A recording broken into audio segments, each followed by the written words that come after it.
see the penguins? It's just coming up on the screen. They're a little bit excited. Okay. I'm sorry, our projector's just warming up. So I did let the kiddos know. We looked at some of your slideshows. Yeah.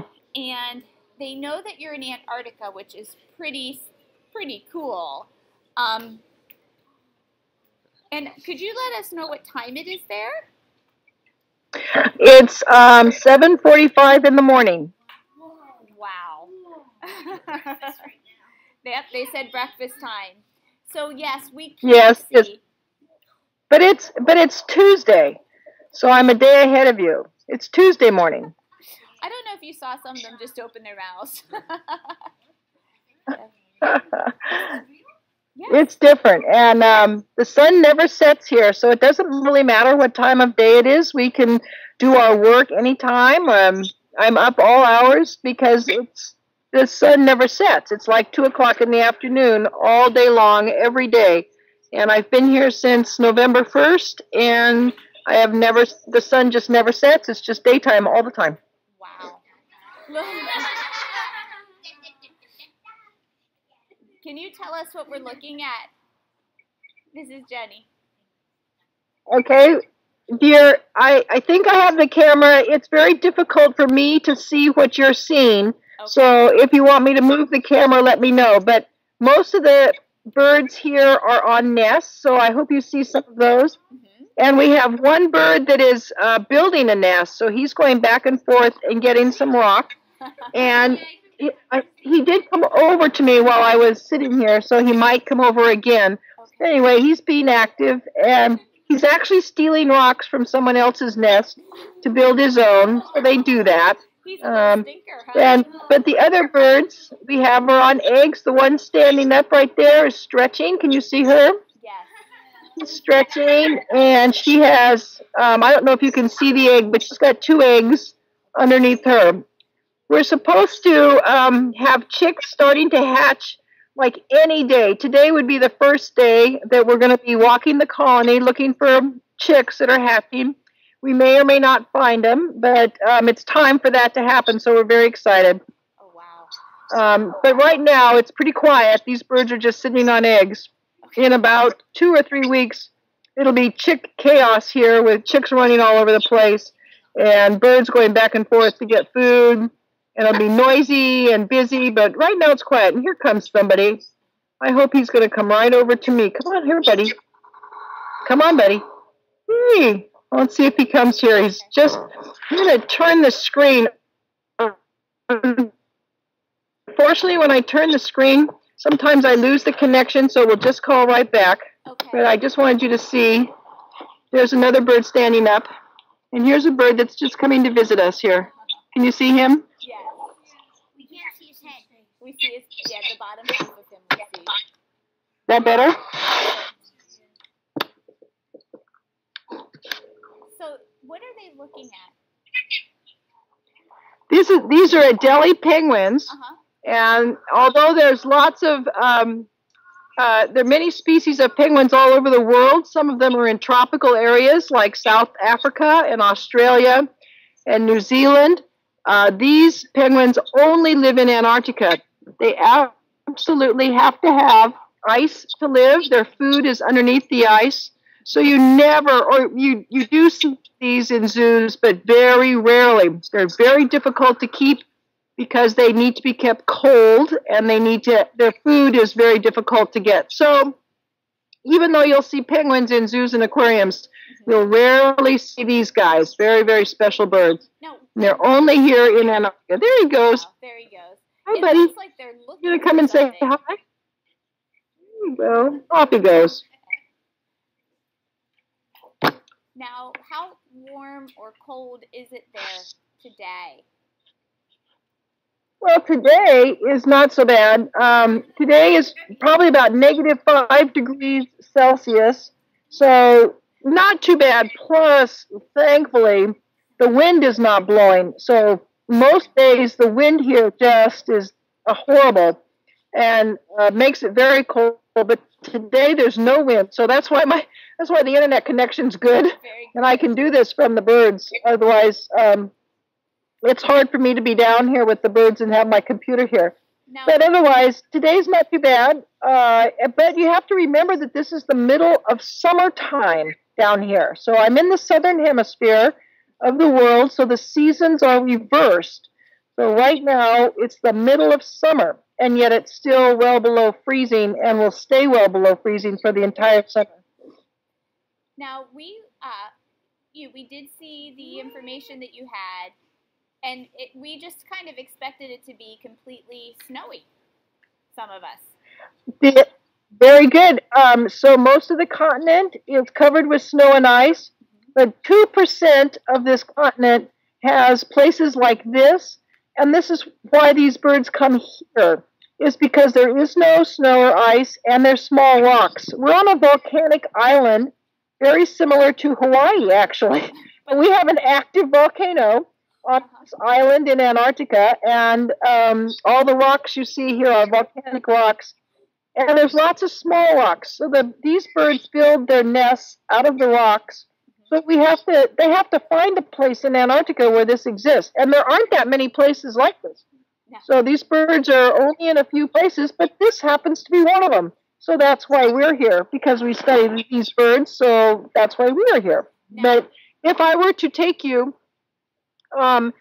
anywhere away from here, we would be on glaciers. Oh, okay. So they would be on the ice. Okay. Now, you are studying these animals. Why? Right.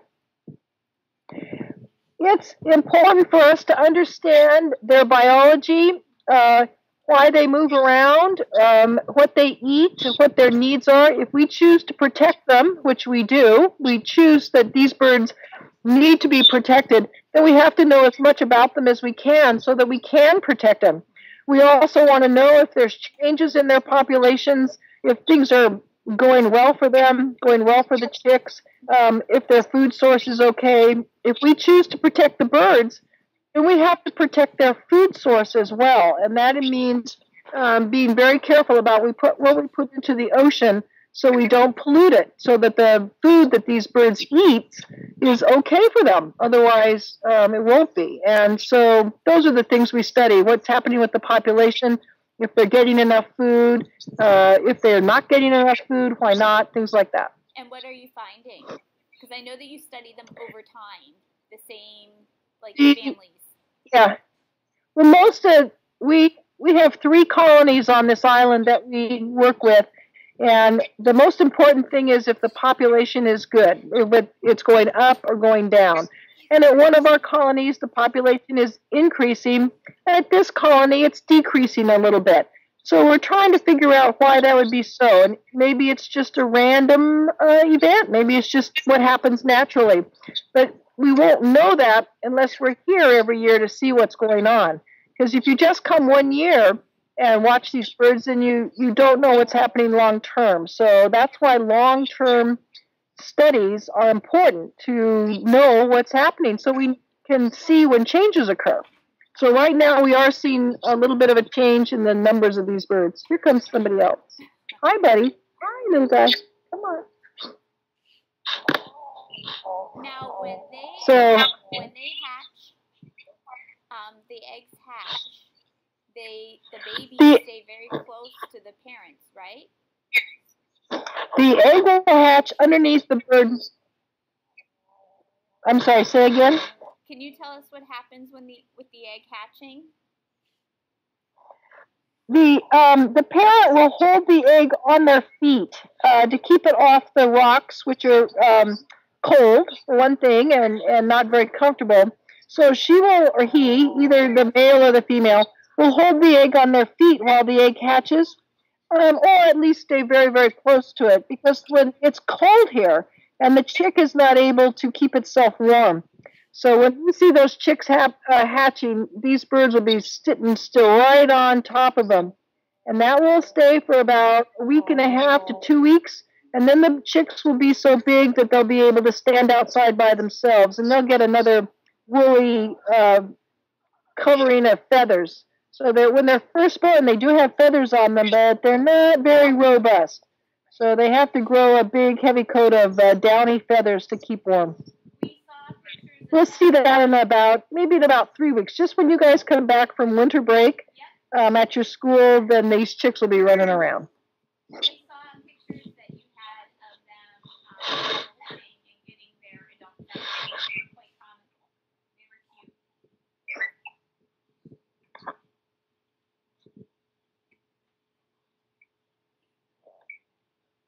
We did see the pictures of you had of them molting, and they were we giggled a little bit. They were adorable. Oh, the chicks are just so engaging. We can hardly wait till they hatch. And it's going to be any day now. I am down in the colony this morning to look around, and I haven't seen any, but we're just waiting for those chicks. Now, you have mentioned that you're in the colony, and I'm not sure if maybe we might have a misconception, but are you allowed to touch the penguins? We are allowed to touch them. Okay. We put devices on the backs of the adults when they go out to feed. Okay. It's like putting a barrette in your hair. We attach it to the feathers, and we let it stay on the bird for one trip out to the ocean to get food, so we know where they go, how long they stay, how many dives it takes to get the food, and how deep they dive. The instrument is about as big as an adult's thumb, and it does impede them a little bit, so we don't leave them on more than one trip, plus they're very expensive.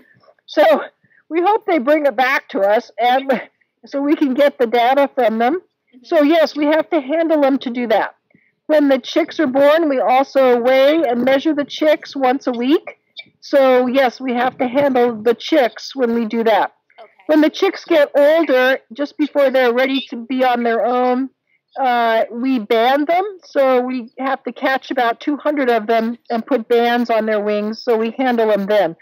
But these are not pets. We do not make pets out of them. We do not hold them and cuddle them. They are wild animals, and they need to stay wild animals. So yes, we do handle them, but they are not pets. Okay. Kasiri, do you have a question? What is it? Do you take care of any penguins? Like, they can fly, and like they're the penguin in Happy Feet too. You're going to have to help me with the question. Okay, I'm not sure I understand it. He's talking about birds that eat penguins. Oh. No, not that. He's talking the one that's a pelican. Oh, okay. So do you see any pelicans? Say it again one more time. Do you see any pelicans? Oh, pelicans. Oh, no. No, the only other birds down here are the South Polar Skua, which is a predatory bird on the penguin eggs and chicks. They don't go after the adults, but they go after the eggs and chicks. Yeah. And we see a snow petrel, which is a very small white bird that eats fish. The skuas should be eating fish too, but when the penguins are here with their eggs, the eggs are too easy, so the skuas are right here right now eating, predating the eggs. Yep. So those are the only birds we see. There's no pelicans in Antarctica. William, did you have a question? How many predators do they have? The question is, how many predators do they have? Yes. On land here, the only predator is the South Polar Skua. It's not a seagull, but it looks like a big seagull, and it doesn't bother the adults. Any adult penguin could take down the skua, but it goes after the eggs. Somebody's come home, so it's noisy right here. Oh, you guys. Nice. They go after the eggs, and they go after the chicks. So that's hard for us to watch, but the skuas have to eat, and this is what they eat. And then in the water, it's the leopard seal.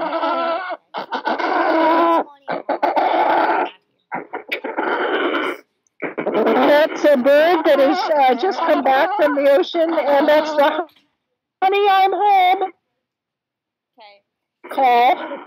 So he's returned to, and there'll be an exchange on the nest, so the other adult can go out to the ocean. So we're going to have to, can you hear it okay? We hear them loud and clearly.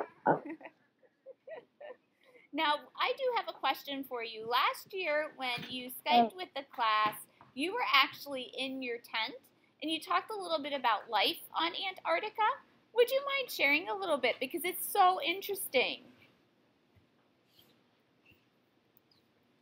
Hello? Uh-oh. Let's see.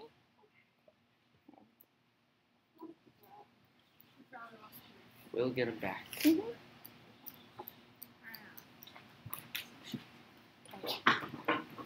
Let's hang up and try.